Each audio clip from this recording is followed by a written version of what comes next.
In this particular case, we're trying to collaborate more effectively with our colleagues from China, and for the first time we're welcoming our colleague Professor Li from Beijing Normal University, which is one of the established centers for Russian studies, and he'll be speaking here in Russian with translation from our very own Elliot Borenstein.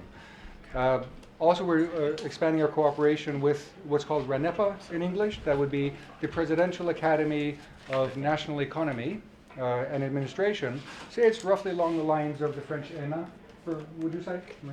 Which is an enormous, actually it's the largest institution of higher education in Russia today. And we've been working more actively with them in terms of collaboration for events such as these. For that we have Professor Dmitry Savkin, who is in from St. Petersburg. And for an American perspective, we have our very own Tim Naftali, whom you may know notoriously as one of the director of the Nixon Library, who actually made it a legitimate academic source. It was not an uncontroversial moment, but I think it was a very effective one. And we are happy to receive him, what was it now, 2 years ago, to join us here at NYU at the faculty. He's involved in the Center for the Study of the Cold War for our purposes. We're going to give each speaker a few minutes to speak, up till around, between 5 and 10 minutes. С 5 до 10 минут, если вам удобно. Он говорит, буду говорить минут 5-10. And then we're going to have them speak among themselves and with the audience without further delay. We're going to start by the greatest distance. No, we'll start with the greatest distance. Professor Li, would you please? This is okay. Меня зовут Xing. Я приехал в Пекинского педагогического университета. From the Beijing Pedagogical University. Прежде всего, First of all, разрешите мне allow me поблагодарить to thank Jordan the Center Jordan Center, и профессор Professor Kotsonis Kotsonis, за возможность for the выступить chance to speak here. здесь. Моя выступление тема The topic of my talk is треугольник the triangle Китай, China, Россия, Russia, США and the USA в современной in внешней contemporary политике Китая. foreign politics. Мне кажется, It seems to me понятие треугольника that the idea of the triangle в международных отношениях in international relations может охарактеризоваться can be characterized двумя by компонентами. two components.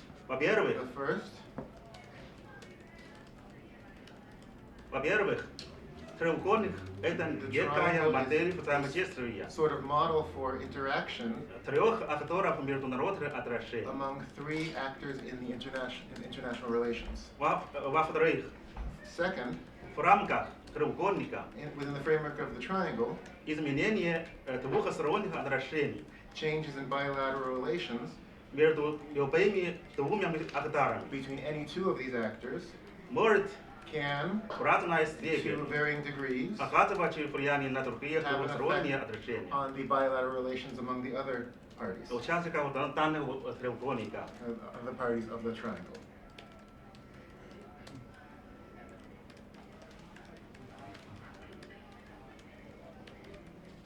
После разъяснения After понятия explaining this idea, мы переходим к треугольнику Китай, we turn США, to the Россия. triangle of China, the USA, and Russia. Я скромно считаю, I think, without humility, что that последние годы the recent years это непростой is период not a simple period в истории in the треугольника history of the отношения triangular relations между двумя among державами. these three states.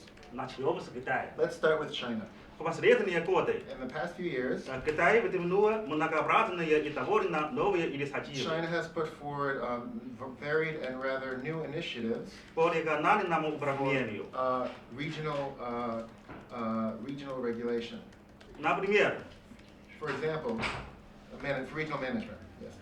стратегия «Один пояс, один пути», The strategy One Belt, One Road, создание the creation AIIB, of the AIB, the Asian Infrastructural Investment Bank,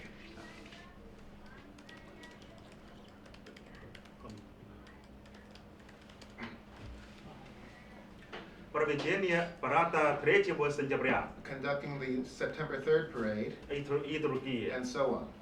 Но Россия и США But Russia and the United States воспринимают их совершенно по-разному. understand all this in completely different ways.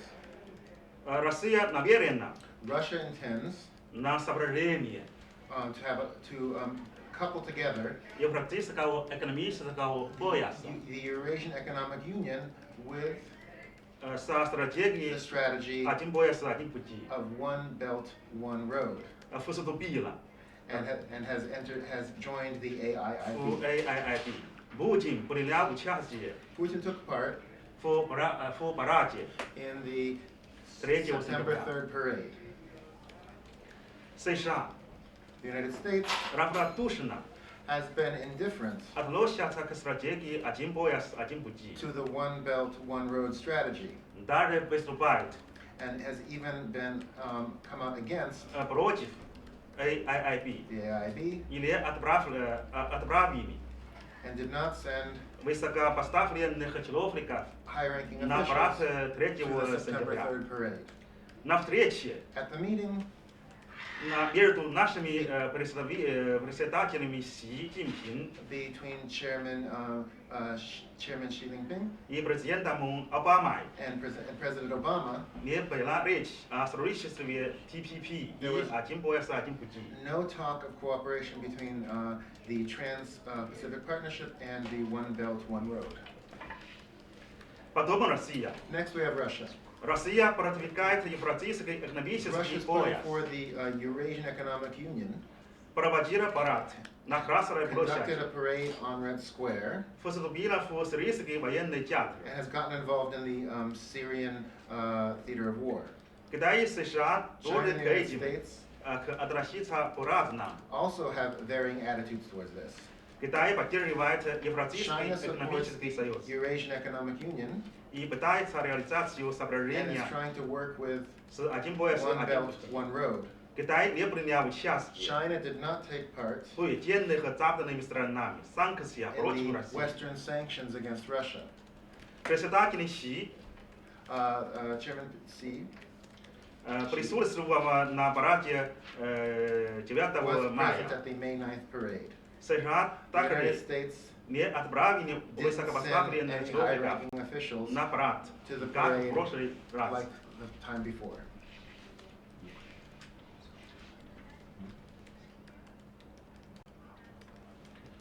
Что касается США, What about the United States? США The United States упорно реализуют стратегию возвращения в is Азию, insisting on realizing strategy of return to Asia создают новую региональную and is интеграционную constructing a new систему. regional integrated system, the TPP. Trans-Pacific Напряженные отношения с Россией The еще tense сохраняются. relationship with Russia remain. Но с другой стороны, But on the other hand, можно сказать, one can say что США также The United поддерживают States диалог с Китаем и с also Россией. support a dialogue with China and with Russia. Прежде всего, With China, first of all, экономической primarily in the сфере, economic sphere, с Россией and в with сфере Russia in сирийского relation to the кризиса. Syrian crisis. По нашему мнению, In my opinion, после окончания Холодной after the end of войны, the Cold War, во-первых, First of модель all, the трансформации model of трех transformation стран of the three выглядит countries совсем по-разному. looks different in each one. Модель The model of трансформации в России transformation in Russia оказалась очень радикальной и похожа turned на out to be нацистскую very букву radical. W. and here looks like is represented by the Latin letter W. Американская модель The American model развития of development оказалась turns out to be похожа slow на нацистскую букву U. and looks here like the Latin letter U. Китайская модель The Chinese model существенно изменилась has changed drastically и похожа на нацистскую букву V. and here looks like the letter V.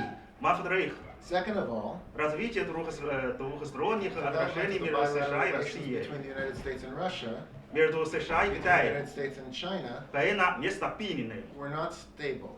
Китайско-российские отношения развивают более устойчиво. Developed more consistently. В-третьих, Third, нынешний треугольник now the имеет triangle has не социалистические и не противоречивые характеры. characters that are non-aligned and not contradictory characteristics. США, The United States представители is a representative of развитых стран, developed countries. Китай China представитель is a representative of the развивающихся стран, developing countries, а Россия while Russia является remains a представителем representative тех of стран, those countries что находится на that find переходном themselves in этапе. a transitional state. На сегодняшний день, As of today, как не оспорить факт, it is a fact Китай уже стал второй державой по масштабу that China has экономики. become the second world power in economics Китай уже потерял and has shed промежуточный its intermediary и относительный and гибкий статус flexible status между СССР и between the США, USSR and the USA, который which был во время холодной войны. it had during the time of the Cold War. Реализация концепции Realization of the concept мирного развития of peaceful development и гармоничный мир and the harmonious world столкнулась с различными вызовами. have encountered various challenges. По нашему мнению, In my opinion, что, во-первых, one could say that, Китай first не of all, China Китай не обладает всеми необходимыми финансовыми does not ресурсами, have all of the power resources чтобы быть number one. needed in order to be number one in the world. Во-вторых, Second of all, в Китае China отсутствует субъективный lacks мотив, a subjective motivation чтобы занять гегемонистский статус to на try планете. to gain the status, hegemonic status for the whole planet. При этом Moreover, не быть первым, to not be the first не быть гегемоном, and not be a hegemon. основополагающий принцип внешней политики. This is the fundamental Китая. principle of Chinese foreign policy. Что Китай через некоторое время In a little time, China заменит США will replace the U.S. и станет мировым гегемоном. and become the world hegemon. Невозможно. This idea is just impossible. This will not happen.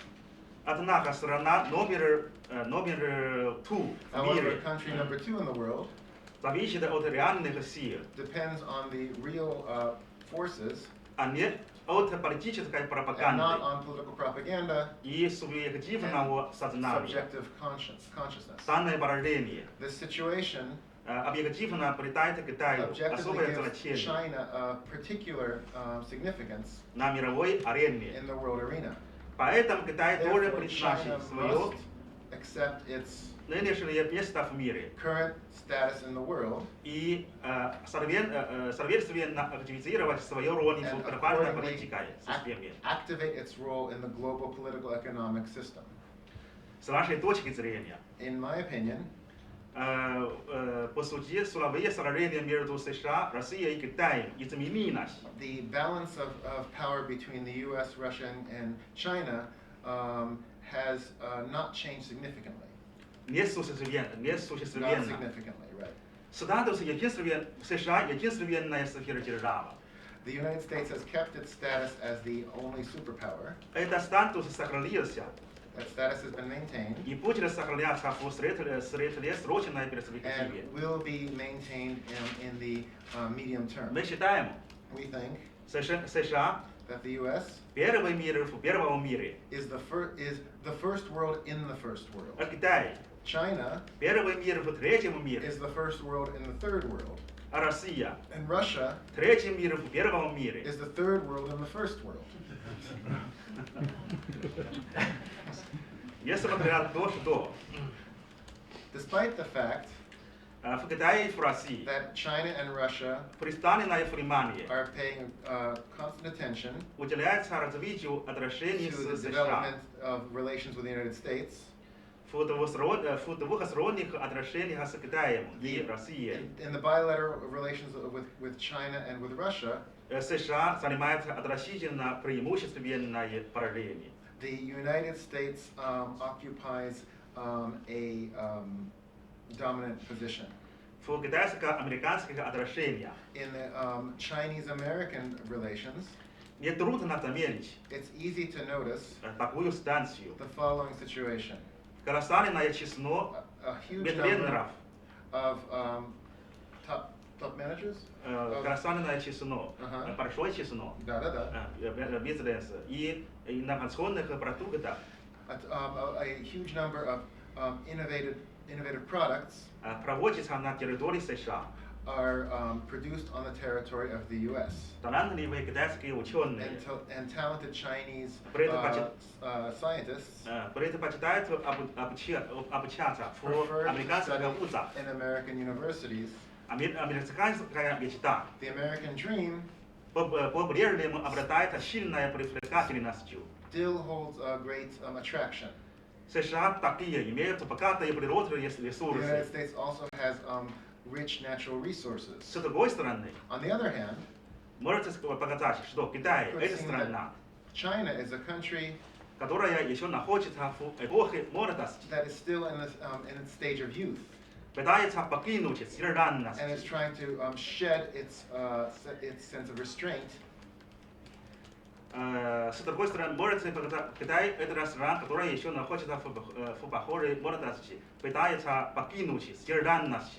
Даже иногда выглядит немного самоуверенной. It's trying to shed its sense of reserve and sometimes even looks a little too self-confident. В заключение, And in conclusion, следует упомянуть, we should note что на сегодняшний день that as of today, треугольные отношения между Китаем, Россией between и China, Russia, and the США United States представляют собой один из сложнейших и немаловажных треугольных are some взаимодействий. of the most complicated and significant triangular relations По нашему мнению, in the world. In my opinion, политические отношения the political relationship и отношения в сфере безопасности and relations in the realm of security между Китаем и between China Россией and Russia оказались have turned out to be лучше, better чем экономическое сотрудничество. than economic cooperation has. Однако, However, китайско-американские отношения Chinese-American relations в экономической и in финансовой economic and financial областях spheres оказались have turned out to более be успешны, more successful чем в политической than in the сфере. political sphere. В сфере In политического the sphere of взаимодоверия political mutual trust, китайско-российские отношения Chinese-Russian relations крепче, are stronger чем отношения между Китаем than и relations США. between China and the United States. Как первая экономика и вторая As экономика. the first and second largest И economies. в экономическом плане And in the economic realm, Китай и США China and the United States обладают have более тесными связями closer ties по сравнению с отношениями между США и when compared to the Россией. relationship between the United States and Russia. Наконец, Finally, хотелось еще сказать, I would like to say что отношения между that Китаем и США relations between China and the U.S. это краеугольный ключ, краеугольный камень are the cornerstone отношения нового типа между державами. of a new type of relations between states. Отношения между Китаем и Relations between Россией China and Russia это пример are an example отношений нового типа между державами. of a new type of relations between Что states. касается нашего вывода, As for our conclusion, Китай должен развиваться, China must develop одновременно развиваться стратегические отношения its с strategic Россией и relations США. with the United States and Russia simultaneously. Финансирование Balancing the relations отношения with с the United States Россией and with и Russia США. mhm, Это будет одним из will be приоритетных one of the priority дипломатических foreign направлений policy priorities in foreign policy of China in the Китая в 21st 21 веке. century. Спасибо за внимание. Thank you for your attention.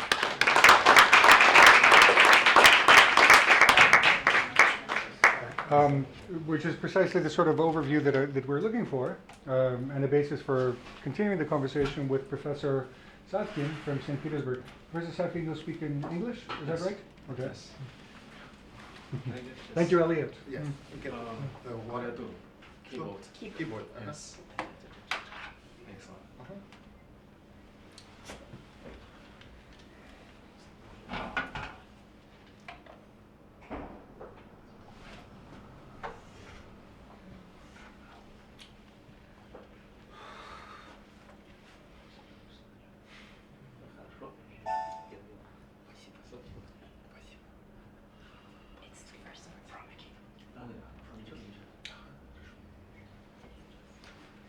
Right. I'm professor from Moscow.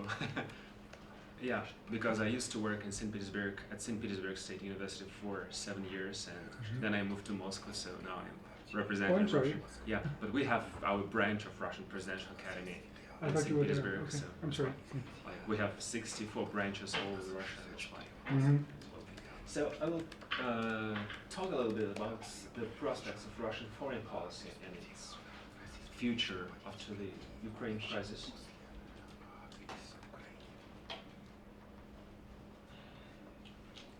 Factors influencing contemporary Russian foreign politics. There are several. First of all, the end of Cold War, with the collapse of the USSR and the squeezing of Russia from the global state. Also, Russia has some centrifugal forces, which led to the collapse of empire. That's why Russia couldn't play that role, the role of the second country that it used to play for many years after the Second World War. The second factor is deep frustration in partnership. The deep frustration in partnership with European Union and the United States of the Russian elites, the Russian governing or administrating class. And this deep frustration can be characterized by what Walter Zimmerman wrote, resentment of the Russian elites, when they wanted to build the civil, like the market economy and some market principles in governing, but Russia is still in transition, so it's not possible to build this basis in a 25 years term. So the third factor is the rethinking of the values. As you know, Russia has this communism as a principal ideology for many years, and this ideological vacuum had to be filled by some other ideology, whether it could be religion or something else, or market economy principles or liberal democracy or something. Still, Russia is in transit. It didn't find its national idea or main core principles of its ideology. And also the redistribution of political influence in the world, the rise of China, so the creation of European Union after the Rome agreements and Amsterdam agreements and so on, and the shortening of the space that occupies Russia, and the generation gap, the different layers, the different cohorts of Russian elites still have different attitudes to the role that Russia should play in the world politics. I will tell about it precisely. And also the rapid changes in Russian economy, the privatization and all these issues. So that is useful to read. I don't know whether you know it. There was a Russian Elite 2020 report by Valdai Discussion Club, and Walter Zimmerman reports made by from exit polls of the members of Russian elites, the governors, ministers, business elites, church elites, some regional elites, and NGOs. So, according to the last exit poll, 2012, the vast majority of members of Russian elites consider that the Russian national interests are inside Russia, that Russia should concentrate on domestic affairs, not on the world politics, or not on being restoring status as global power. That's very interesting. So, you see 2008, this is the cohort that thought that Russian national interest should be in the entire world. It was the conflict between Georgia and South Ossetia, in which Russia influenced so much. But the general trend about the broad national interests that Russia should be responsible for the world goes down, especially for the youngest cohort, younger than 1971.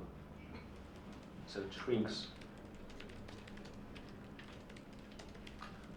Also, the redistribution of the political influence in the world is connected in the view of Russian elites with the enlargement of NATO. It is often called in Russian newspapers as expansion of NATO, and the domination of the Western institutes like WTO, World Bank, IMF, International Bank of Development, And that's why Russia supported the Chinese project of Asian Infrastructure Bank.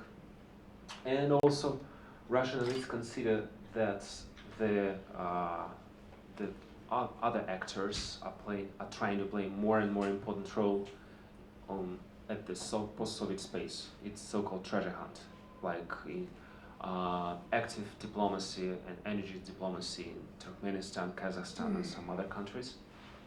And the Union of European countries, rise of China also made this shift possible. So about Russian interest in Ukraine, this is like a universal scheme because different politologists, different scientists consider the interest to be different, but the frame is to return Ukraine back to Russian impact zone, because Russia involved and had very strong contacts with Ukrainian business, and also, as you know, Yanukovych was a pro-Russian politician. Also, to prevent the strengthening of the European Union by Ukraine, because the European Union has its own interest in Ukraine. Then to prevent the proliferation of US arms and deployment of military base at the border with Russia, because Russia considers it to be this threat to its national interests. And to ensure the safety of Russian investments in the Ukrainian economy. There is an official debt at $3 billion and also some unofficial investments in different sectors like machinery and some particles for aircrafts and banking sector. And also Russia wants to ensure the success of Russian integration project, the Eurasian Economic Union, and confirm and outline the status of the key power in that region, because Russia wants to play the key role in the region of post-Soviet countries, and this is obvious. So we will concentrate on three countries or three regions where Russia played very important role last 2-3 years. First, Iran. Globally, Russia wants to restart a new powerful player on the world stage for complicated international relations. It is the mainstream of Russian politics to build the new world order. And the main rival to Iran in the region is Saudi Arabia. So to weaken the Saudi Arabia, Russia wants to involve Iran in decision making in this region, to make some other powerful actor and to clash the interests. And also many researchers consider that the involvement of Iran after the sanctions could collapse the oil price. And that could be obvious for approximately a year or two, because Iran really has lots of oil that was concentrated in some stocks. But now, after a year or two, Iran will not be able to collapse the oil markets, maybe in 2 years or 3 years perspective, so it's not true. And regionally, why Russia was involved in these Iranian negotiations, it wants to get the indirect aid to the regime of Assad, to freeze its regime, which is allied to Kremlin. Also, everyone knows that Iran supports Assad, the Syrian regime, and also not to allow Saudi Arabia to strengthen its positions in this region. We know that Iran has some territorial claims with United Arab Emirates, and also it has clash of interests with Saudi Arabia. So the game of those two main regional actors, as Saudi Arabia and Iran, could make possible for Russia to solve Syrian crisis, as Russian leaders think, and also to limit ISIL's positions in the region with the help of Iran and China, probably indirect help of China. Second is Syria. I think this is even more interesting. Globally, Syria is a ticket for Russia to return to big affairs. Like, as I said, it's a mainstream of Kremlin political elites. The second is the change in international public opinion about Russia's role in the world. Because after Russia started to bomb Syria, lots of newspapers who were versus ISIL and who didn't want who didn't want the countries to participate in ISIL operations, had a sympathy to Russian actions, but not all. It changed somehow the world opinion. And this is very interesting because British newspapers depicted some sympathetic attitudes to the new Russian role to ISIL, which was unpredictable. Then, to change the attention from Ukraine to Syria, to shift the attention and to link those issues in negotiations. And this is even more interesting because that gives Russia a chance to participate in Syrian affairs and then to somehow redistribute those attention and to solve the Ukrainian crisis in Norman format. And then to create anti-terrorist coalition. We know that Russian-US relations had the most success during the anti-terrorist coalition 2001-2003, after the terroristic acts here in New York. And Russian elites know it and tries to play this role because it wants to unfreeze US-Russian relations. And that helped one time, and that could help another time, according to the point of view of Russian elites. Originally, also Russia wants to sow the ice of mistrust between Russia and the European Union, and the key issue for the European Union now are the refugees and migrants. So Russia would like to solve this issue of migrants by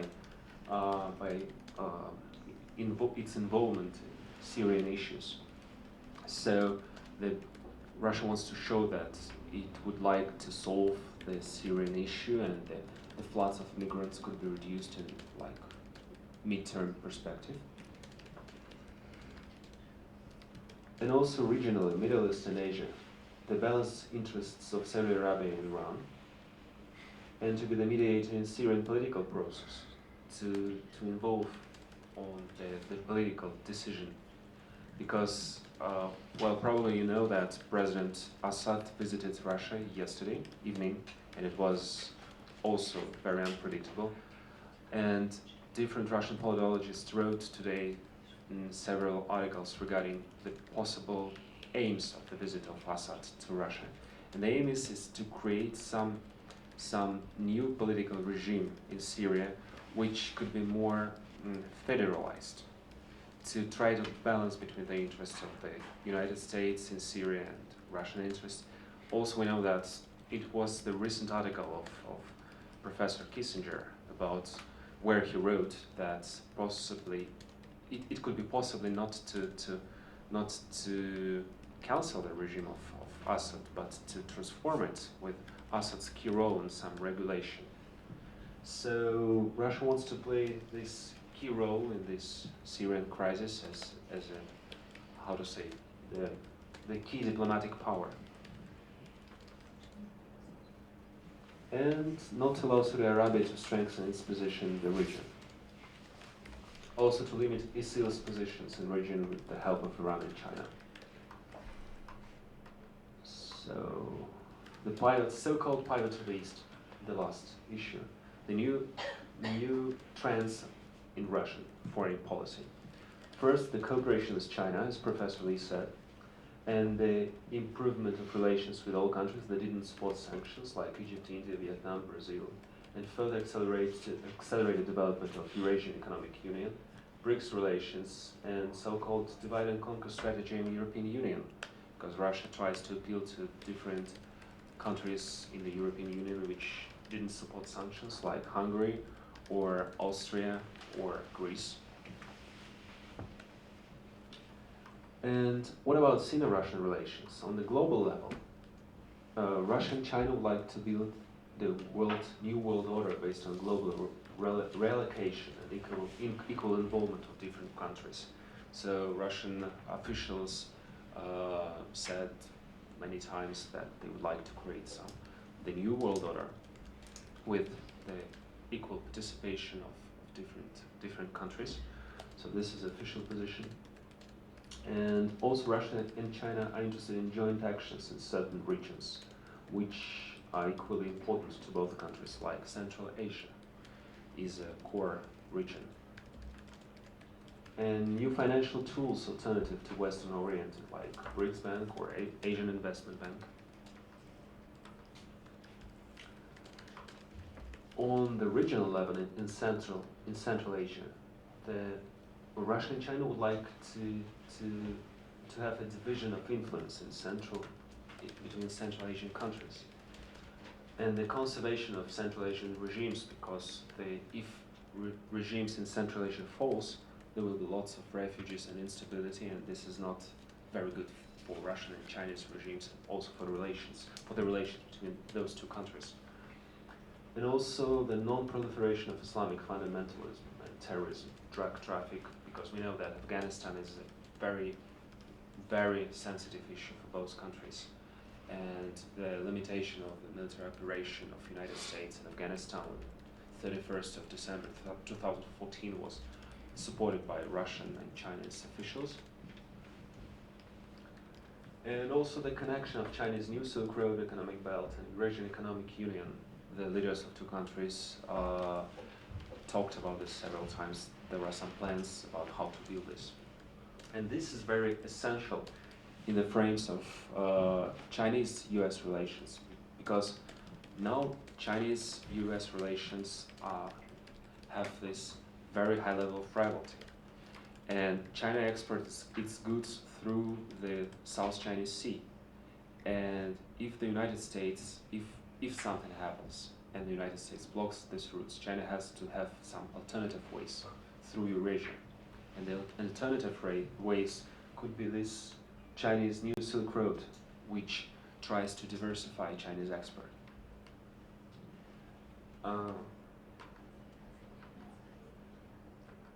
In Asia Pacific, Russia created this special economic zones in different regions, and in the new Russian foreign policy concept, Russia writes that the development of Russian Far East is connected with its good relations with Pacific partners like China, Japan, South Korea, and shared usage of the Northern Sea route. This is also important for China, so China could diversify its exports not only through this South China Sea, but through this ice ocean, through this Northern Sea route, which is controlled by Russians. And the regionalization of North Korea question. North Korea question is very important for Russia and China, and this is very global question. And Russia and China would like to squeeze this question into regional level to try to solve it by themselves. We know that the United States is involved in this issue so much for last 20 years. So this is also a very important issue of negotiations between two countries.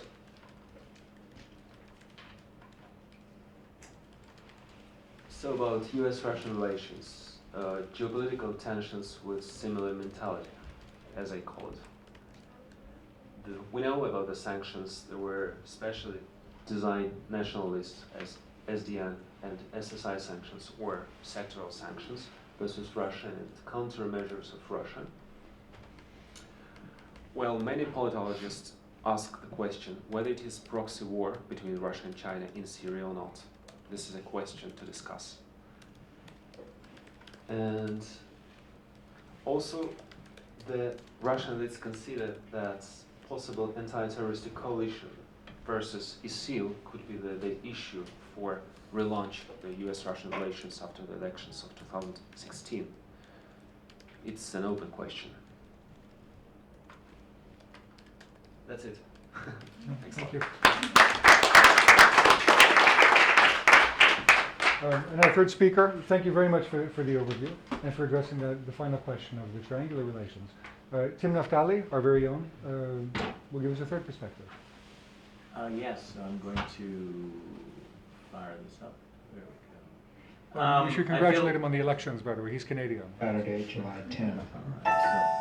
Oops, I don't want that. Another day starting out early in the morning Like and to ending around midday as we have oh, it's all this week. It's worked out great because I'm sure. the president's pulled Okay. out All right. somewhere around. Okay, Is it thank Holland? you. Yeah. I feel a little like Kazakhstan here. I'm going to do two things because I do want to stick to. I think it was important for our visitors to lay out their perspective. But since I'm here all the time, I'm going to stick to about 8 minutes so we can get to Q&A.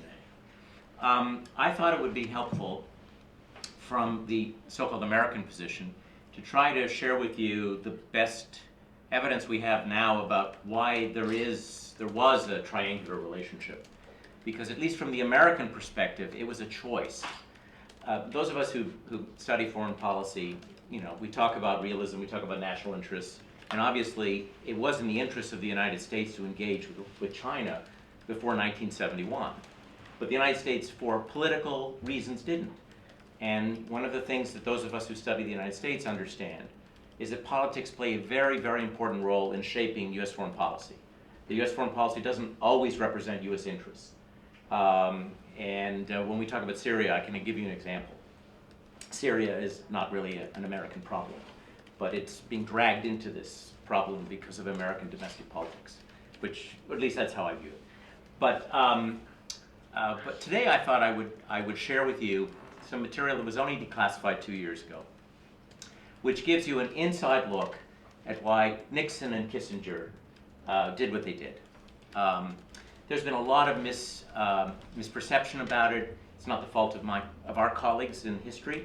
It's because the data wasn't there, and the data that was there was manipulated for a certain effect. Both President Nixon's memoirs and Henry Kissinger's memoirs elided what really happened, and so are not really a good guide. And Kissinger to this day is not a good guide to explain what actually occurred. It turns out we have a good guide, and this was a man you'd never heard of unless you study American history, a man named Haldeman, who happened to be the president's chief of staff. Every night he went up into wherever he was staying, whether he was with the president in California or he was home in Washington. He'd go home and he'd sit next to a tape recorder and he would tape his recollections of the day. Then he would once the tape was done, he would write top secret on it and he would give it to his secretary in the morning. He kept doing this for 2.5 years.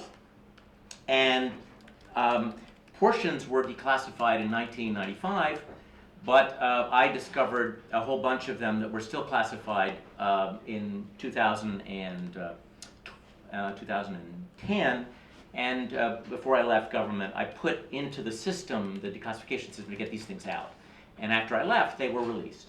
And so I want to play a couple for you because this is first person, okay? What you're going to hear is a man talking into his tape recorder that day after something's happened. And those days that we're going to focus on were days when Richard Nixon wasn't near a tape recorder. He was famous for having these tapes, so we have tape conversations. But some of the most important days in the construction of the opening to China occurred when Nixon was in California. He wasn't in Washington, and there were no taping systems in California. Or he was at Camp David, which is the presidential retreat in Maryland. And there was one taping system, but it didn't catch everything. So I'd like to start with this. This will be a minute. I think the volume should be high enough, we've heard it, to our visitors. Well, Dmitry, I think you'll understand, but I apologize. And over dinner, through a translator, I will tell you what all of this means. I apologize, it's in English. But now, this is the president. This is July of 1971. Henry Kissinger is right now in China. The president is waiting to hear if this is going to work out. When he comes out of China, he's going to go to Pakistan, and he's going to send a cable with one word, Eureka, if the meetings with Mao and Zhou Enlai went well. The president is reminiscing at this moment about the moment when they heard from the Pakistanis that Zhou would welcome a visit by Henry Kissinger to lay the foundations for President Nixon's visit in 1972. And so this is Haldeman that night, sitting down, recollecting what the president said about that moment when he and Kissinger heard that Kissinger will be able to go. I want you to hear this because of the comment about Russia. because the triangular relationship is partly an anti-Soviet relationship. And that's a very important part of the reason for the opening to China, but it's not the sole reason. But it is important, and because when we talk about the nature of the triangular relationship now, I think this is all changing. I actually don't see US relations with China as an anti-Russian policy anymore. But then, because of the nature of the Cold War, that's how it starts. So bear with me. I have to move this to 101. There we go. And now, oops, be nice. Come on, be nice. There we go. All right, I just need it there. Now, is it going to stay there? Yes. All right. Whole story, however, is to create doubt and mystery. Never deny the stomachache thing in Pakistan. Say it was true, but then the other things also happened. The president then went back and sort of reminisced on the conversation he'd had with Henry when the message came in delivered by the Pak ambassador that set up this trip to begin with. And he said Henry was actually literally trembling when he brought the message up to the president in the Lincoln Room. And the president had ordered out a glass of brandy for each of them and had a toast after they read the document. The president made the point that this is the first time, as a result of this thing, the Russians are going to have to react to us instead of to them, and that it will be an enormous blow to them, and therefore very effective.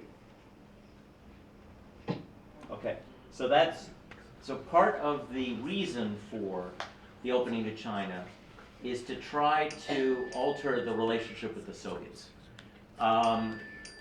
Now, but there's more to it than that. So to say that it's only an anti-Soviet move is to miss the fact that personalities matter in history. Richard Nixon and Henry Kissinger had different views about the opening of China. This might surprise you. Henry Kissinger has, for the last 40 years, misled people about what role he played in all of this. The idea of opening to China came from Charles de Gaulle. Charles de Gaulle made this suggestion to Richard Nixon in the 1960s when Nixon was trying to figure out if he was going to run again. This is after he lost to John F. Kennedy. De Gaulle made the argument that great powers, and Nixon had great respect for Charles de Gaulle, that great powers that couldn't ignore China. The French opened a relationship with the Chinese in 1964.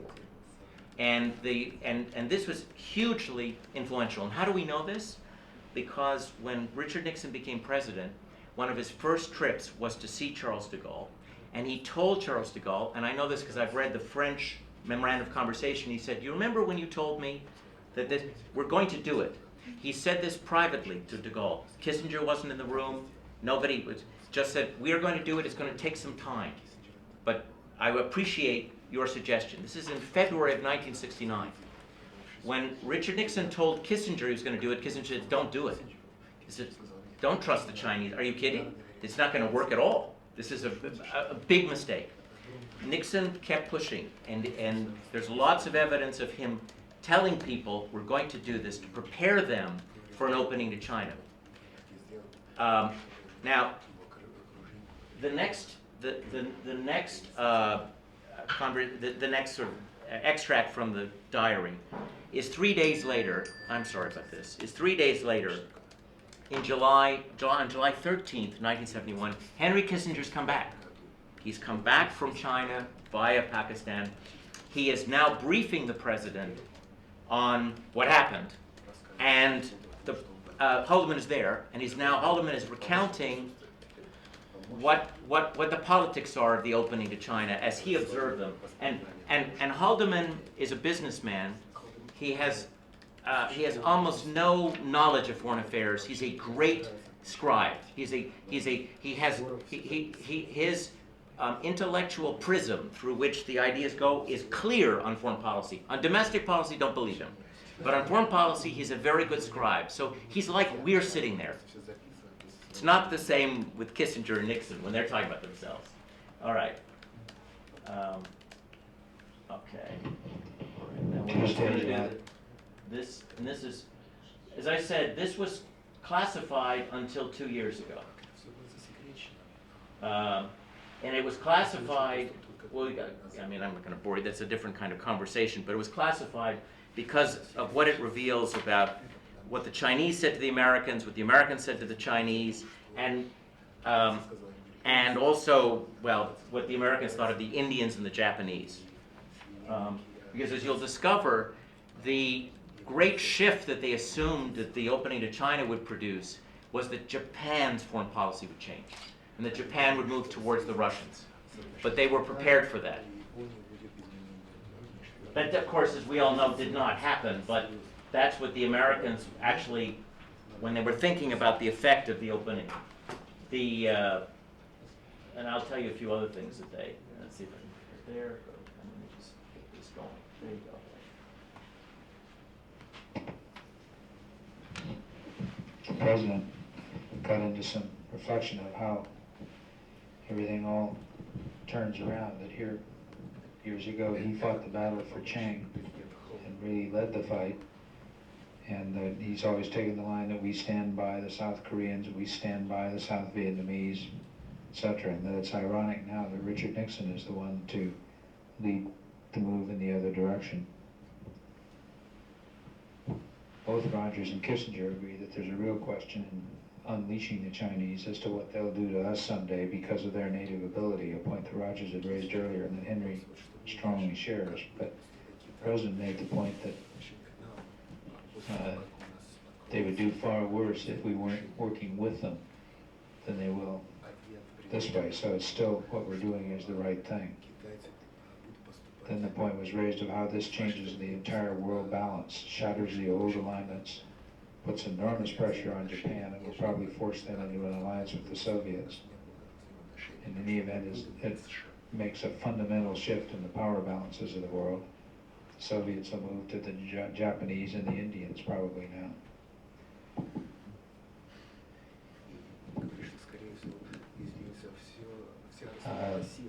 In Henry's discussions with him, it developed that they would permit us to take any time we wanted between December and May, and then Mao personally ordered that this be at our discretion. The president then said he was thinking of going at the time of the gridiron dinner, which caused everybody to laugh, but I think he was at least partially serious.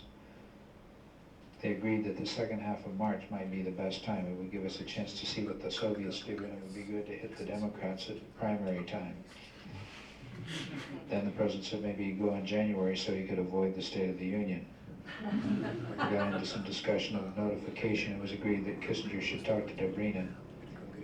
Henry and Rogers argued about who gets to tell the Indians. They know it's really going to shock them, and they both want the pleasure of being able to do it. The U.S. government in this time is deeply anti-Indian, but that's a whole different story. Anyway, so the hope was that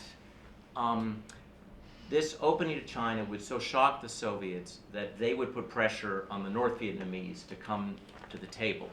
And some of the other material that was closed until 2 years ago indicated that the Nixon administration was very hopeful of ending the war in Vietnam in 1971 because of this shock, because the Soviets could deliver the North Vietnamese. Now we all know, of course, that this was not right, and it doesn't happen.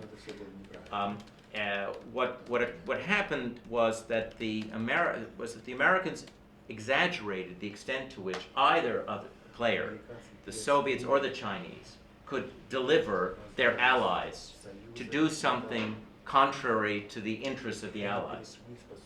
Since Dmitry brought up Iran, and it's fun to talk about Iran, you may recall, as the United States now engages or has engaged in negotiations with Iran, that the United States tried to negotiate with Iran back in the 1980s to force Iran's ally Hezbollah to do something that the Americans wanted Hezbollah to do.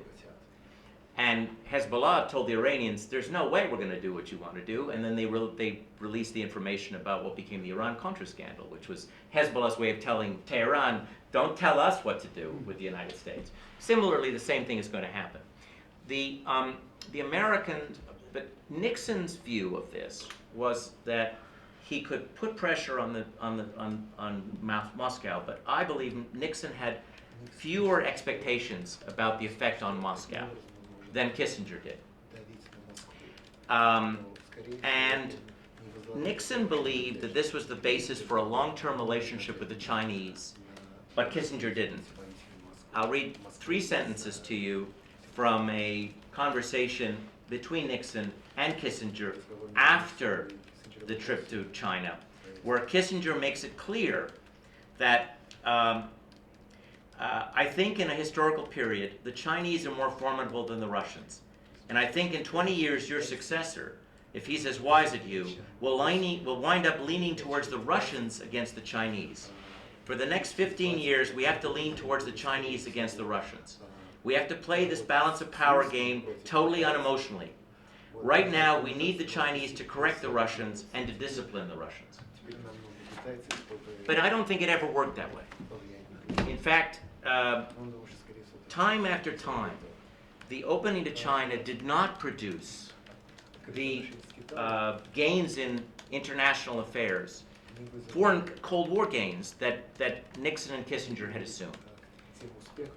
Didn't help them at all in the Indo-Pakistani War of 1971.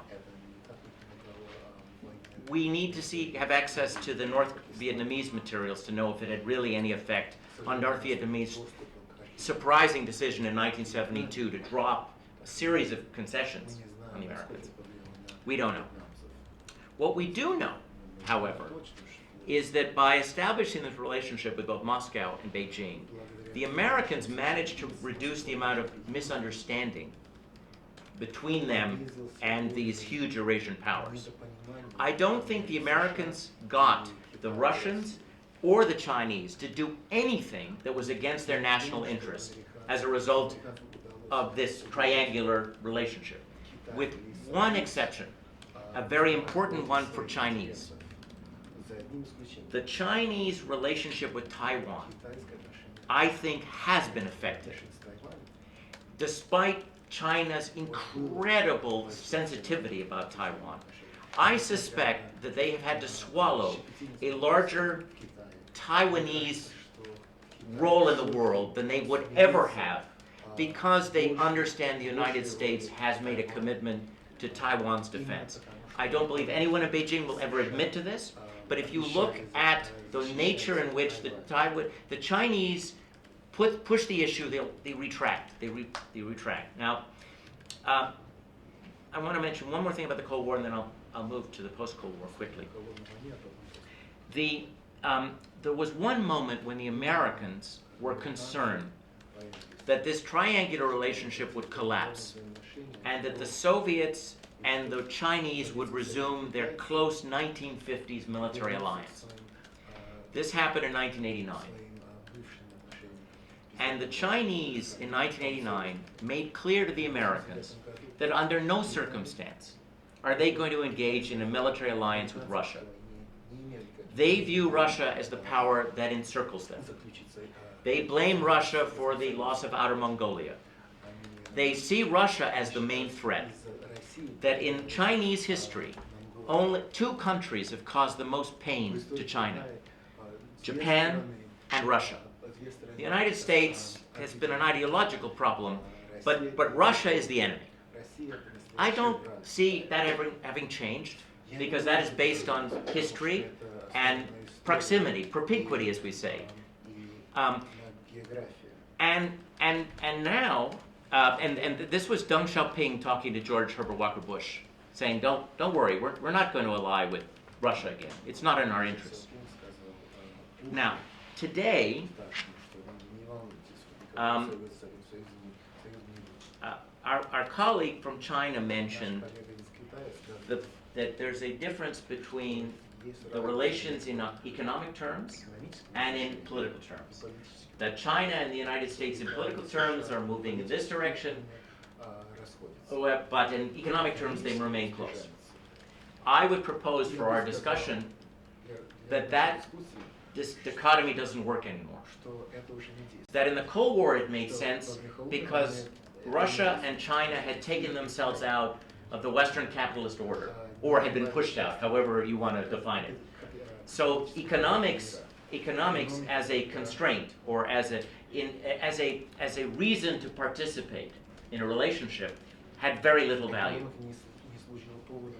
But now it's different.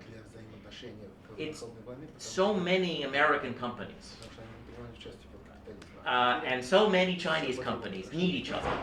So many Chinese workers work for companies that produce something with Americans. I cannot see the Chinese leadership taking a decision that would threaten their economy. And if they took a decision against the United States, they would threaten their economy deeply. Russia, on the other hand, has a huge choice to make. They have to decide the extent to which they want to participate in this system. And the thing that I hope we'll discuss with Dmitry is I don't believe there is a hangover, a Cold War hangover for the United States that is as strong as the Cold War hangover is for Russia. Particularly with Obama as president. And I don't believe there's a Cold War hangover at all for China, because based on my knowledge of Chinese foreign policy, the Chinese have always looked at the long view. The Cold War is just a blip in the grand tapestry of Chinese history. So, as we discuss the triangular relationship, a relationship which I'd like us to agree everybody thought differently about in the beginning, I wonder whether all three players are in the same mindset.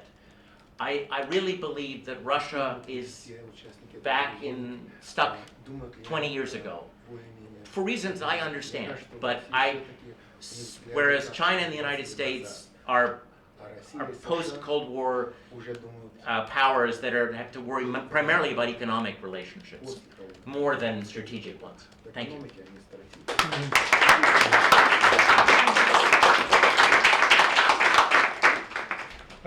Tim, thank you very much. Much food for thought. We'll come back to some of these points, I'm sure, but I suggest we take it directly to the audience and see if we have questions coming from there. Yes?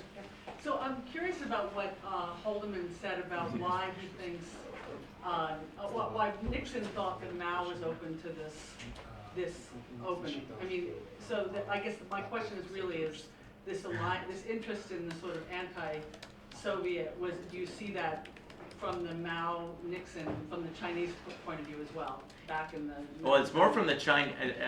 I'm sorry to get us back into Nixon land, but there is, again, a wonderful section.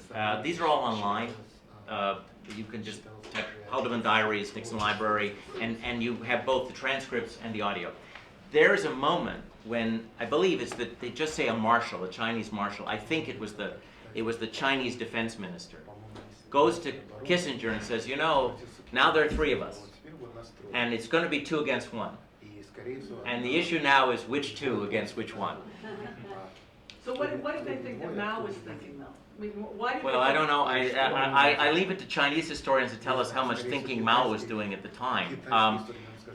No, but I'm curious on what Nixon thought was Mao's intention of opening up. What did he think the Chinese were doing? You know, it's a great question. I'm not sure Nixon cared, because for Nixon, a lot of this was politics. Not completely. He had a strategic vision, but he wanted a spectacular, a big event in 1972 before the election. He wanted to be reelected. This was a big event. He had decided that it made sense to bring China in and had sent signals from the moment he got into power. But it's not until the Chinese invite the ping pong players, after a series of signals, that the Nixon administration says, hey, this might be one of our big deals for 72. They'd already set up a summit in Russia. They'd already gotten an a strategic arms limitation agreement, a framework agreed to. The thing about what my suspicion is that the Russians and the Chinese were much more interested in turning this relationship against their other Eurasian partner, than the Americans were. Because I think in the end, the Americans realized that it was in their interest not to be close, not actually to lean to either side. I mean, Kissinger talks about it, but in the end, if you look at American policy, it was really useful to the United States not to be using China against Russia, or not to be using Russia against China. And right now, if you want an example of the post-Cold War example, look at what the United States is doing in Kazakhstan. I was just in Kazakhstan, and it's fascinating, because the Kazakhstani government, that's what they call it, they are trying to balance China and Russia. And the Americans are supportive. They're not asking them to make a choice. They don't want, obviously, I don't believe they want Kazakhstan to fall into Russia's sphere, but they're not asking that it fall into China's. They want, it's in the advantage to everybody that Kazakhstan remains independent and a balancer. And the American position is balancing. And I think in many ways the U.S. strategic objective is to see China and Russia balance each other and not get close to either one. But I don't make policy for the United States. That was an AOB way from NYU. Steinhardt, Matt Sushkov from Pyatigorsk. Matt Sushkov, here at Jordan Center this semester. My question is to all the panelists. What do you make of Russia's so-called pivot to Asia? Is that real? And if it is, what comes next for Russia, in your opinion? Thanks. I'm really interested in Chinese and American perspective. Well, Silk Road, not here well. But what do you make of the pivot to Asia, Why don't you and hear? to China in particular? Hey, Dmitry. And do you think it's for real? Meaning, does it have substance?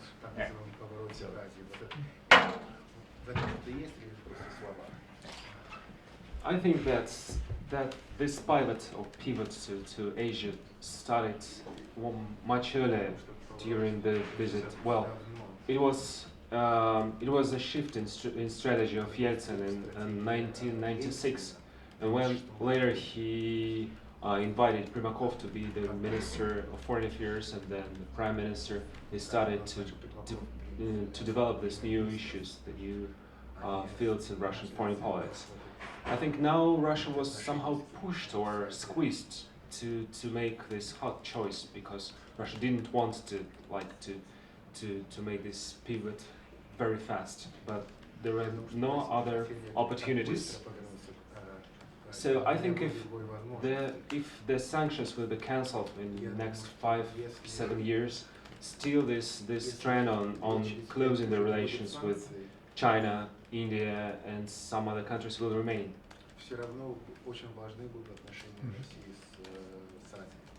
So they won't be closed or cancelled. Way in the back. Yes. Oh, hi. I wanted to ask two questions. One has to do with the Silk Road, One Belt policy, and the implication of this for all parties. I work with the Schiller Institute, and we had Elba LaRouche was one of the major proponents of this. In fact, we did this report, the new Silk Road becomes the world land bridge. My question on this thing is this: it seems that this question of the Cold War is a critical question, because it's being put back into play by the Obama administration. I mean, it's impossible not to see the escalation, including nuclear threats, putting nuclear warheads on systems in Germany, the stationing of ABM systems around Russia, the support of the coup in the promotion, actually, of the coup in Ukraine, including with Nazi forces. And then on the Chinese side, the question of the South China Sea and the escalation there around the TPP. So it would seem quite clearly that the American position in the Obama administration is a war position. I mean, it's a Cold War, or maybe a hot war position. And my question is, I mean, what you said about the Cold War and that, you know, perhaps the Russians see it but the Americans don't. You know, this seems to me to be absurd given what we're watching right now internationally, including regime change as Western policy. Regime change, humanitarian war, I mean, going from Libya to Syria. I mean, my question is, aren't we on the verge, if we don't change this, of a nuclear confrontation? Number one. Number two, our position is that if the U.S. position changed and actually joined the concept of the BRICS and the Silk Road, that this could mean a shift not just of geopolitics, but actually of you know, an idea of a win-win policy, as Xi Jinping puts it, for all parties. That the idea of the Silk Road is not monetary policy, it's a different concept of physical productivity, which is actually a different mindset. So those are my two questions. The danger of war, which seems to me to be obvious, and secondly, the way the promotion of this concept of the Silk Road could actually shift the domestic situation, the political situation in the United States if Americans understood it. Are there any other questions along these lines? I guess Dmitry and Tim, that would be for you. Well, evidently I disagree. I mean, I respect your opinion. A lot of people feel that way. It would be a longer discussion to explain why, but let's just talk about two different things. Let's look at the South China Sea. The Chinese government has built artificial islands. Now, you could argue that the United States cares because the U.S. Navy is such a powerful domestic lobby that it wants to be able to play in every part of the world. I think that if you look at what the Vietnamese, the Filipinos, the Japanese, the Taiwanese have been saying to us, the United States, about how the United States should be more involved in that part of the world, you'll understand that this is actually a very good example of allies dragging the United States into a problem. Because frankly, it doesn't matter at all to U.S. national interests whether the Spratly Islands go to China or not. The United States doesn't need the oil that's going to be around. The United States is now an oil exporting country. There's no economic reason for the United States to give a damn. The problem is that the Filipinos care a great deal about this, and the Vietnamese do. And what never happened in Asia was that there was never a NATO. There was never some kind of East Asian security system. The United States Navy was the East Asian. Now, we can discuss why that happened, but I think that I believe if Vietnamese representatives of the Vietnamese government and the Filipino government and the Taiwanese government and the South Korean government were sitting here, they would say, please, U.S. Navy, don't go. Please don't go. So I don't think the Obama administration has a choice. In terms of the Silk Road, as I said, I know something about U.S. policy towards Kazakhstan, and I do not see the United States as playing some kind of Cold War game in Kazakhstan to try to use Kazakhstan as a way to divide Russia or weaken Russia or to weaken China. I just don't see the evidence. In terms of Syria, actually, if you look at the way U.S. government normally handles Middle Eastern problems, the fact that the U.S. government is actually not that involved in Syria. Yes, it tried to build up an anti-Assad group, which they collapsed. And now they're bombing, but not as much as the Russians. I think Syria is the problem that the United States doesn't want to have to deal with. But again, in this case, it's domestic. Unfortunately, the Bush administration created this mentality about the interlocking relationship of change, political change in the Middle East, which a lot of members of Congress, not just Republicans, actually believe that somehow the United States can play a role in creating democracies in that part of the world. And the hangover is that we feel somehow responsible for the fact that there's not democracy in a country that's never had democracy. But if you look at what Obama's doing, he's really trying to keep the United States out of that conflict. So in 3 different areas, this is not Cold War policy as I understand it. Dmitry, if I could take it to you. And he also wants Oh, to- and then I'll come to you. So, Dmitry, so the question is, I think, is a fair one. So, from the Russian point of view, or the different Russian points of view, but from your point of view, if you want to speak for yourself or speak for your colleagues or compatriots, when you have maybe not Obama himself, but you have the State Department representatives like Victoria Nuland on the square at the Maidan, giving milk and cookies to rebels, right? It makes you think, sort of, maybe there's something more going on than simply some, localized. And the mentality they've been speaking about has been about not so much containment of Russian power, but rollback of Russian power, which takes us not to the 1950s, but to the 1940s. I mean, how would you look at this? Would you see the memories of the Cold War? Was there a different term you'd prefer to use? Well, this is a very complicated question because this situation split Russian society into two parts, for those who supported Ukraine and for those who not. And, well, I think that I agree with the issue that the Russian governing cohort still stuck in like 20 years ago, but still there is a very, very strong difference between the attitudes of different members of elites. The vast majority of population supports the current position of Russia with Ukraine, with the Crimea issues, but the lots of people from like middle class don't support it. So that is quite obvious. Talking about Ukraine, I think that Russia considers Ukraine like it's not the similar issue as the Taiwanese issue to China, but it's approximately the same. It is the country which was the part of Russian Empire and then it was separated, and it, as Russian members, the members of Russian elites, considers that it still has sovereignty for 25 years and it cannot use this sovereignty properly. It has some oligarchical capital, so Russia considers it to be its like, the impact zone. So I also wanted to ask to your question about the new probability of the new Cold War. I think that the area of South Pacific, which doesn't really have this architecture of security at all, it's like Balkans 100 years ago before the World War I. And the United States is like Russian Empire, which played that role in Balkans 100 years ago, because Russian Empire had to be involved, was squeezed into this war. The same as the United States is very vulnerable now in these issues, and this 9-dash line of the territorial, the sea claim between the main actors in South China Sea is very dangerous. It's very dangerous. And the militarization of this area force, I think that issue pushed China to create this alternative routes, the new Silk Road. It was a real issue. And I had a conversation with one famous politician, I won't tell you who it was, from Russia. And I asked him, what do you think the new world order will look like?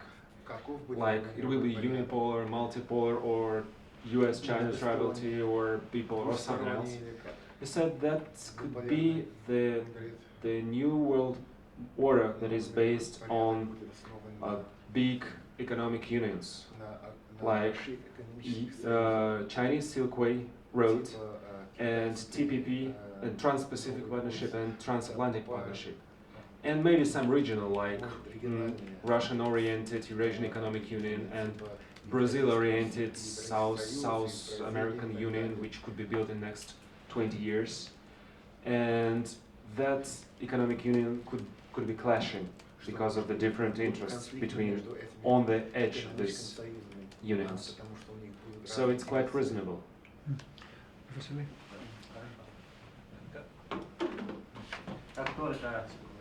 Спрашиваю вопрос один пояс, один пути. About the new Silk, that's New Silk Road, right? About the New Silk Road. Да. Это по-русски это один пояс, один пути. По-английски one path, one road. One path, one road is the policy. Это наш лидер Си Цзиньпин в 2014 году сказал, выдвинул. said, это только, я считаю, что I think that это только инициатива, it's only an initiative, не международная организация. not an international organization. Это, во-первых, First of all, с внутренней точки зрения, from an internal point of view, это чтобы внутри Китая развивать for Внутри Китая, в Китае. for China to develop internally, сбалансировать и развивать Восток и Запад, to sponsor the East and West, the development of East and West, yes, море и континент. the sea and the continent. Во второй точке зрения, Point of view, значит, что это на центральном континенте Евразии in the central continent of Eurasia, существует Евразийский экономический there is the Eurasian Economic союз. Union. В Азийско-Тихоокеанском районе существует TPP. In the Pacific area is the TPP. Поэтому Therefore, Китаю нужна своя China экономическая its own идея. economic idea. Я думаю, I think суть этого идея that the main point of this idea вокруг Евразийского континента, around the Eurasian continent, в том числе including это центр и перемирия Евразийского континента. it's the center and Центр и перемирия. and periphery of the Eurasian continent. Значит, one path, This means one path. это значит, это центр Евразии. That's the center of Eurasia. От Азии через Центральную Азию до Европы. From Asia through to Europe. Морское широковое пути. By sea. Морское широковое пути. Значит, это one road. One road. Это через перемирию Евразийского Through the континента. periphery of the European continent. Это китайская инициатива. It's a Chinese initiative. Значит, это That means развивать, общее развивать это Азию и Европу. to develop Asia and Europe. Соединить это Китай, Центральную Азию, Средний Восток и Восточную Европу и Северную Азию. To develop Eastern Europe and Central Asia. Что касается безопасной проблемы. Безопасные проблемы. So as for security issues, Например, for example, украинский кризис, the Ukrainian crisis, сирийский кризис. the Syrian crisis, Тогда это один пояс, один пути. Это только экономическая инициатива economic initiative, и культурная инициатива. and a cultural initiative. Пока не касается, So it has пока не касается so it doesn't have безопасности. anything to do with security. Конечно, это проблемы. Of course, it's a problem Что касается отношений, например, Китаем и США. about the relations between China and the U.S. Наши руководители, идея, Our leaders have the idea значит, это отношения нового типа между державами. of a new type of relationship between states, between Я уже countries. сказал, I что already said that отношения между the Китаем relations и between Россией China and и Russia США, and the США, United States, это краеугольный камень it's the cornerstone отношений между державами нового типа. of a new type of relationships between states. Отношения Between powers. между Китаем и Россией, The relations between China and Russia это является примером are an example между державами нового типа между державами. of relations of a new type between powers, between states. Поэтому Therefore, один пояс, один пути, one belt, one road, который which не ориентируется is not oriented на другие страны, towards other countries, в том числе including не против not США. against the United States. Значит, это один пояс, один One пути. belt, one road Это демократическая идея. Какая идея? экономическая Is an, идея. is an economic idea. Да, да. А отношения The relations between между державами нового типа, между Between states of a new type. отношения нового типа между державами. it's a new type of relations between Это states. одновременно существует. Одновременно существует. This exists simultaneously. Это другая дипломатическая идея Китая. But Другая. it's a different economic idea of China. Да. Значит, это два инициативы. So Две it's just two инициативы. initiatives. All right, thank you. Okay. We have one question from there, one question from there. Yes, you want to take two at a time? Sure. So my name is Hector. I'm a former naval officer, so I spent some time with 7th Fleet in the South China Sea.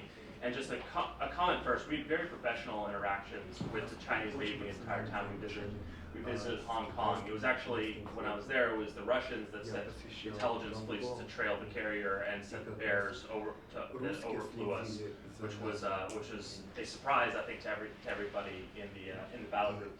My question is for you. It strikes me that the power of the 7th Fleet in the South China Sea might be preferable for Chinese interests rather than dealing with a resurgent Korean, Japanese, and possibly Russian East Sea fleet in that area from a security perspective.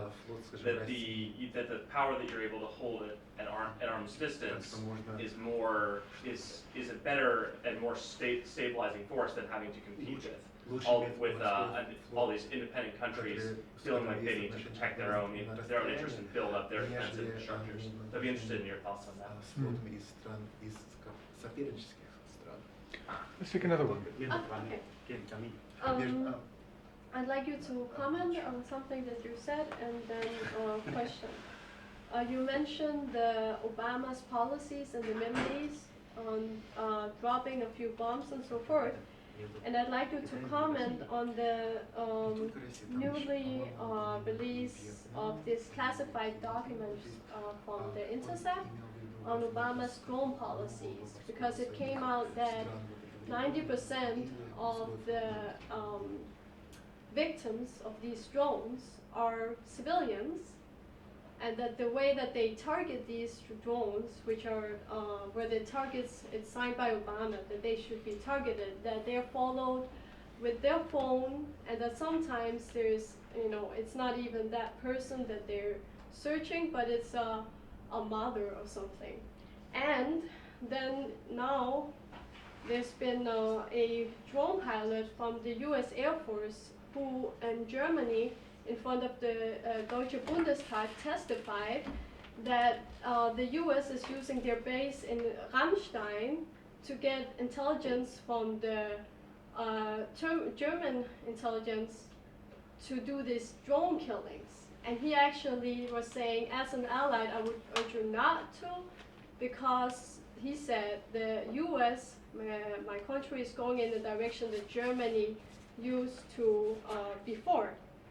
So I'd like you to comment on that, and also Linda LaRouche, politician and economist, has Linda LaRouche. Linda LaRouche. She has urged for the impeachment of Obama this week after I this think he week. also said that the Queen of And England let was me a heroin addict at one I point. just, Dealer. I would just finish the question. So I would ask you if you think that after an impeachment of Obama, as Linda LaRouche is urging, it would be possible to initiate a cooperation between the United States and the BRICS, or that United States, yes, to joining the new Silk Road as Xi Jinping invited the United States to do. Well, that last one actually is very much on the agenda of Russia. Another question coming in? Masha? Oh, sure, more. I just have a quick question for Professor Savkin. I think, did you mention that at one point, if I heard you correctly, that there's a proxy war between Russia and China going on in Syria, or at least this is what some Russian politologists are arguing? You said you meant the United States. You meant Yeah. okay. I thought there was something going on in the Russian, So- mesosphere. I didn't. News is All right, thank you. You can pick up on them. I mean, in terms of drones, it's not our topic, but you're welcome to. No, comment. well, maybe we'll go first with the Seventh Fleet question. Fleet questions. Do you need some clarification? Хорошо. Нужно ли разъяснить вопросы или вы поняли вопрос? Спасибо за вопрос. Thank you for the question. Что касается это морского широкого пути, So about the sea road. Через это Китайское Южное море. This is the South China Sea. На самом деле между Китаем и Вьетнамом и Филиппинами существует сбор. Between China, Philippines, and Vietnam, there are. Это сбор, это суверенитетные сборы. Суверенитет. Суверенитетные сборы. There's territorial claims. Thank you. Я думаю, что это же не совсем не одно тело, а двое. I think this is not one issue, but two. Как только я уже сказал, что это широкого пути, морской широкого пути, это только, это идея, инициатива. I think the sea road is an idea, it's an initiative.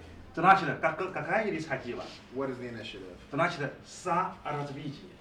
Co-development. Совместное развитие.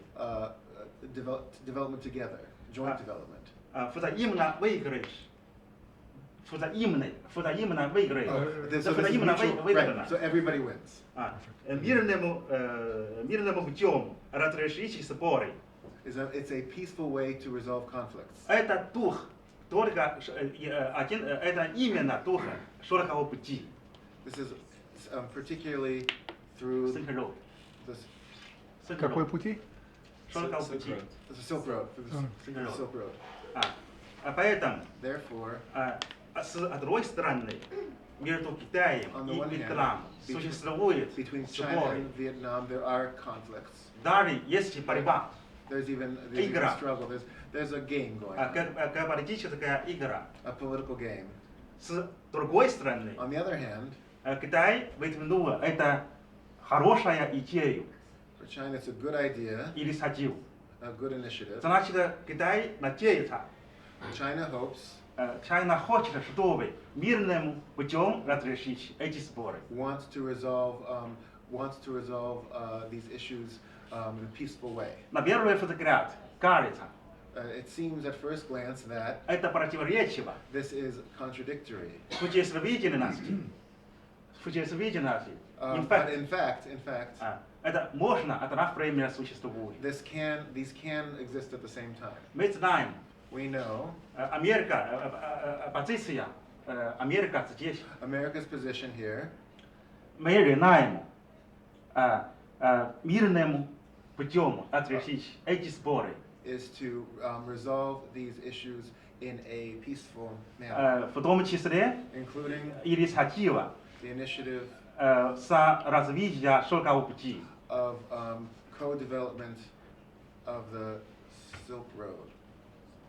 Может быть, наверное, может быть, Maybe, maybe это разрешить эти трудные вопросы. Это один способ. This will be the one way to resolve these internal Наверное, это questions. хороший способ и хорошая идея. I think this is a good way and a good idea. Спасибо. Thank you.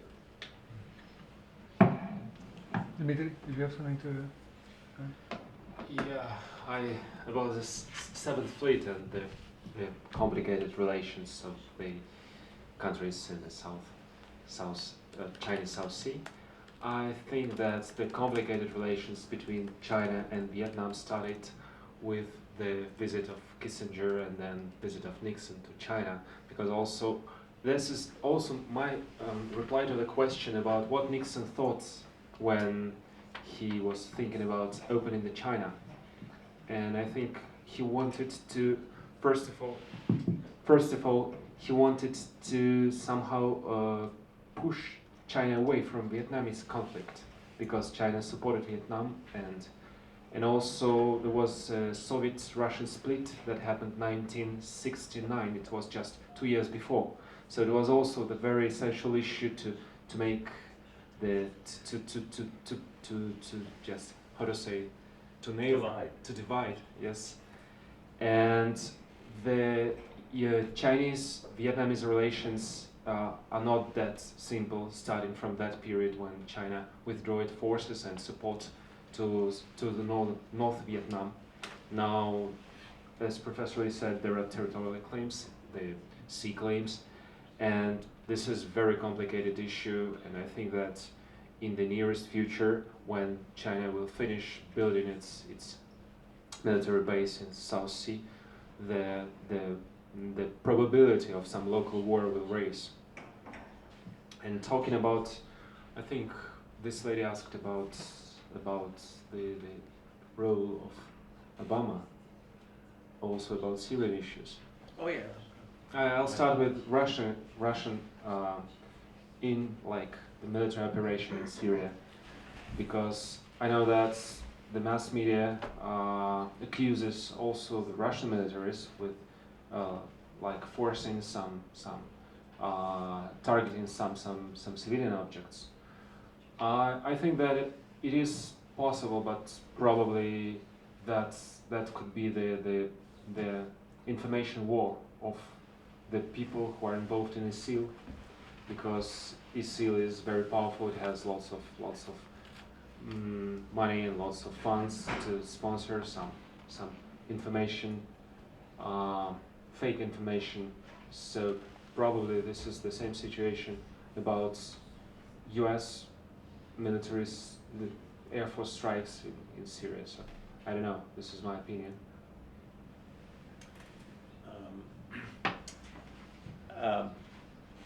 I think that the tensions between China and Vietnam are much older than 1972. If you go back to sort of the struggles among the Tonkinese and the Khmer and the Chinese, and there's been a constant struggle for control of Southeast Asia. So about Syria, the real challenge, I think, is, I think the Turks have a very interesting approach. You know, the Turks could fix the problem in Syria, but nobody wants to invade Syria. I mean, the problem, one of the things the United States adventure in Iraq showed is that you don't want to invade one of these countries and try to build institutions overnight, particularly countries that have had authoritarian regimes and have no separate institutions. So the issue is really who's going to construct the new Syria. And one of Dmitry's slides mentioned sort of the possibility that Russia could build we can't say post-Assad regime, but some kind of new regime. The Americans are not going to build a regime there. The Iranians are not going to build a regime there. The French, it's too long. They're not going to do it. The Lebanese are too weak. There's nobody. And so the question is who's going to build a regime that can control that territory. The Turks have the military force to do it. They're right there. They have the force. They could go in. They could clean the place up. But they don't want to occupy Syria. It would be a disaster for them, and it would, So that's what we're watching now. The United States has no national interest in the Syrian conflict. I believe that it's very small national interest. I shouldn't say no, because that would be. But in terms of the American national interest, it's very, very small.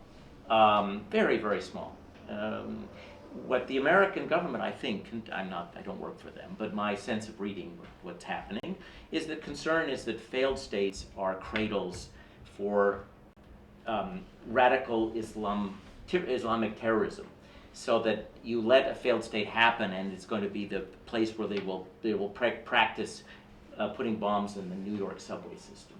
And that's basically the only interest the United States has in Syria. But the situation could be regulated by other countries. It doesn't have to be the United States. It's certainly not an American prestige. I mean, America doesn't have a long relationship with Syria. It's a former French colony. So I think that Syria, as a test of American hegemonic ambitions, is a very weak one.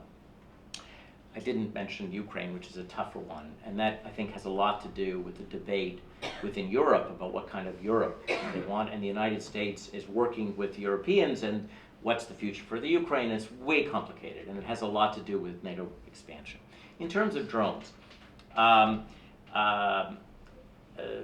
United States uses drones. I'm not going to sit here and defend the use of drones because they've been used against American citizens, which I think was a bad precedent. But I understand why drones have been used on occasion. Extraction of terrorists in foreign lands, particular lands without strong central governments, is very difficult. And the question is the extent to which you want to lose American lives and probably lose civilian lives when you go in an extraction operation, also known as rendition. So the United States government's had a hard time with these kinds of operations. A drone strike is a neater approach when you're going after a high-value target, but there's always the possibility of collateral damage. And so a leader like Obama is always weighing the costs, the civilian costs, to the costs in terms of I never say war against terrorism, but the counterterrorism approach of the U.S. government. The drones are an unfortunate approach because they take the morality of assassination away completely. And I think it has a corrosive effect over time. So if I had any role to play, I would limit the use of drones because I think it's not a good habit to get into. But whether I worry about the United States spying on this or that country to acquire information for drones, I believe that all countries spy on other countries. So the United States is not different from other countries. And though I would protect individual privacy tougher in a bigger way, let's be serious about the way the world works. Countries just spy on each other, friends alike. Thank you. Yes. Hi, good afternoon. I'm Steven from the IR program from a UN account in China. My question is still regarding the question whether the U.S. is still using a continuity of the Cold War policy to deal with China.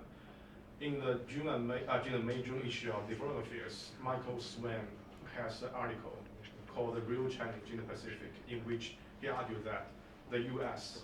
is holding its predominance in the U.S. Pacific by denying China of any strategic interest in this regime.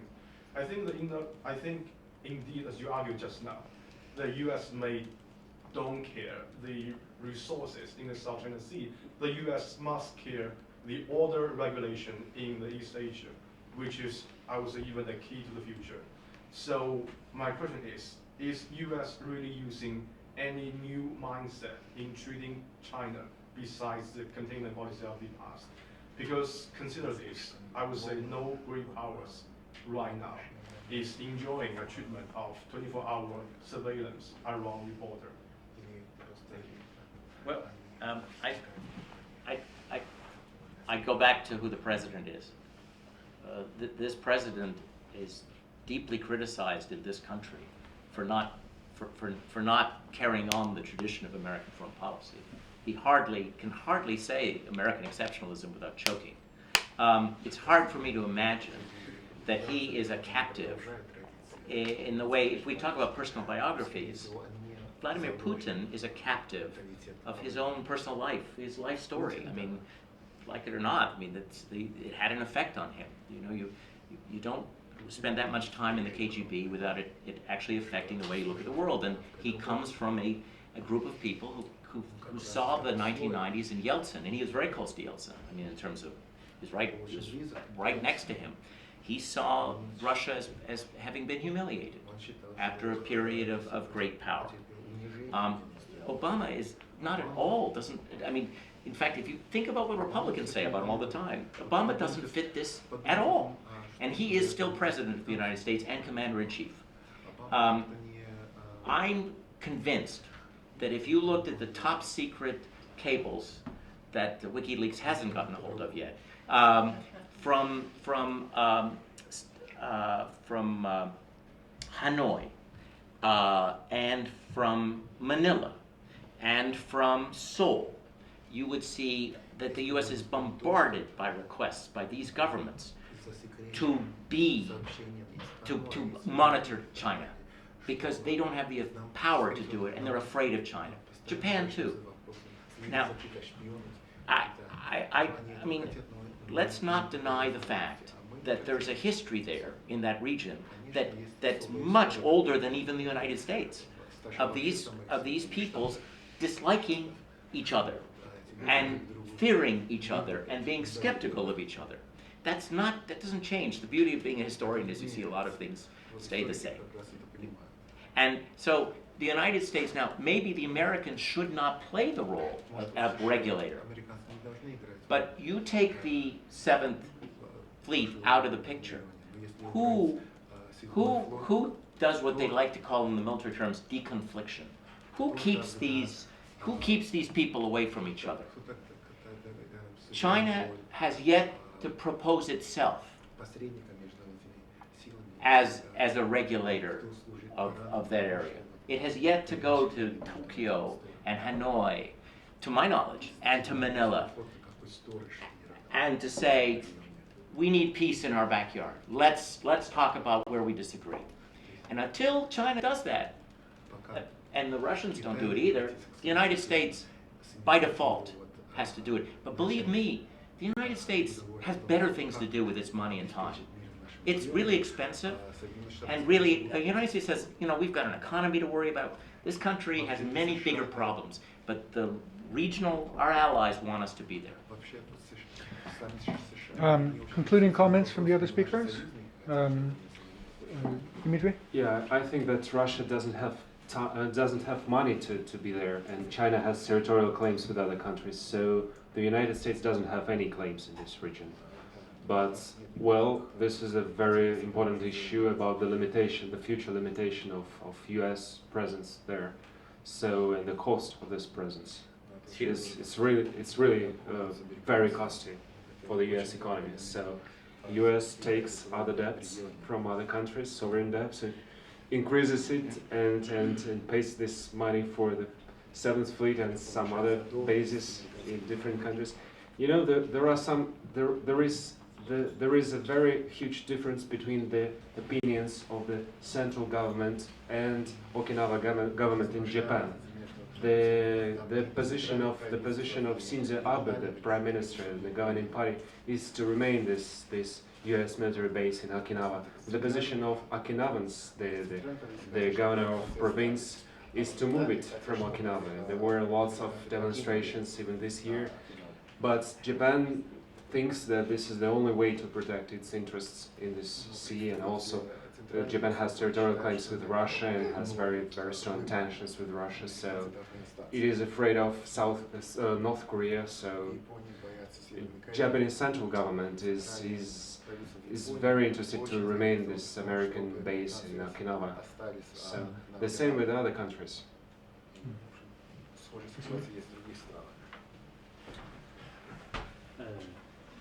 Мы считаем, что We think that политические отношения, the political relations, безопасные отношения, the security relations, стратегические and отношения, strategic relations, наверное, это высшая политика.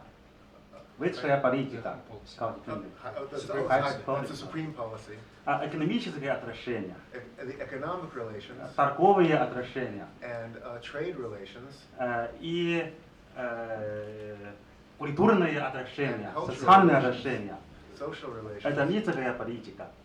that's lower. Что касается треугольника, As far as the triangle is concerned, я считаю, мне кажется, I think that, например, for example, между Китаем и США between the U.S. and China, экономические отношения лучше, чем политические отношения. the economic relations are better than the political relations. Значит, This means that высшая политика the лучше, чем высшая политика лучше, чем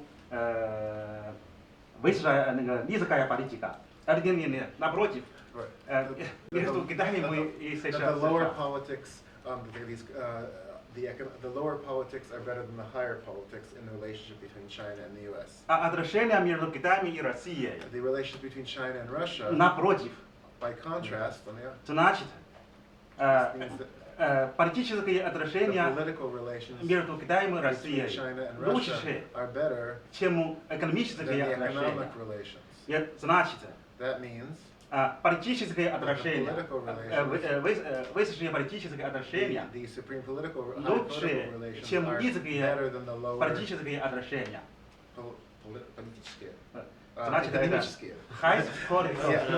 Нет, я думаю, вы хотите There is a экономические, reverse. да. It's that Yeah. Наоборот, Yeah. Russian relations with China Yeah. are better in high politics Yes. than low Yeah, politics, exactly. and reverse. Right, Да. yes. Поэтому для Китая So for China,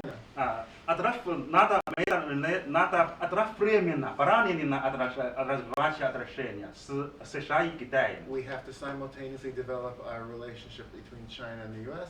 С одной стороны, And on the other hand, мы должны развивать с США, развивать we это need to отношения develop our высшей relations политики. with the U.S. That is the higher politics. Одновременно. At the same time, Мы должны усиливать с Россией. we need to Усиливать. we need to strengthen the relations with Russia. Отношения, значит, это отношения That's the relations низкой политики. of the lower politics.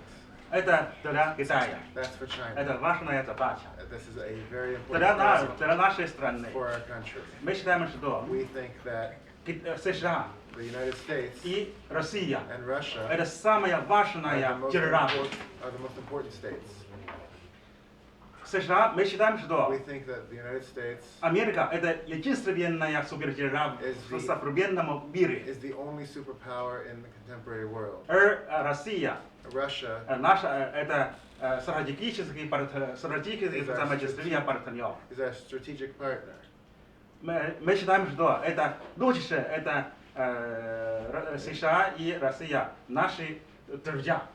We think it's better to have Russia and America as our friends. Это для строящий гармоничный мир. For a harmonious world. Очень важно. This is very important. Спасибо. Thank And you. on that note, thank you very much to the speakers. Thank you all for coming.